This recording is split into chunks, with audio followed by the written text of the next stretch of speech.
If you could give us a quick context on who you are, what you're up to, maybe why you're here at the Intelligent Cities Forum. Okay. I'm Story Bellows, the director of the Mayor's Institute on City Design. We are a leadership initiative of the National Endowment for the Arts in partnership with the U.S. Conference of Mayors and the American Architectural Foundation. We work with mayors across the country on planning architecture design issues. So this is a great opportunity for us to engage more in the intelligent cities conversation, look at how technology is shaping the way we plan and build our cities so that we can share that with mayors around the country.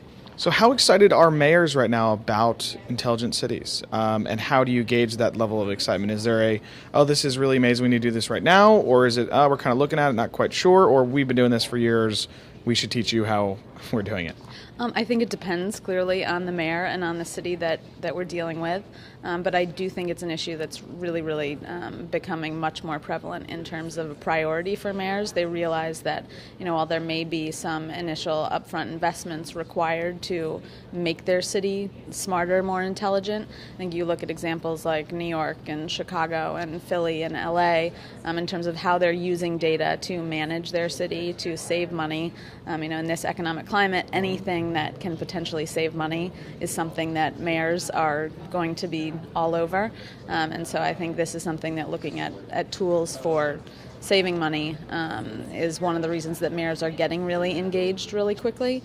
And I think once mayors and cities and the leaders of our cities are truly engaged in making our cities more intelligent, we can look beyond just sort of the cost savings and trying to figure out how do we make our cities more sustainable, more livable, more beautiful, economically equitable places to live. So what would be a very simple example of how an intelligent cities implementation would be a cost savings kind of implementation? I think we heard about it earlier in some of the panels here where, Dubuque, Iowa is saving 6% of their water, just by making sure that you are showing the data.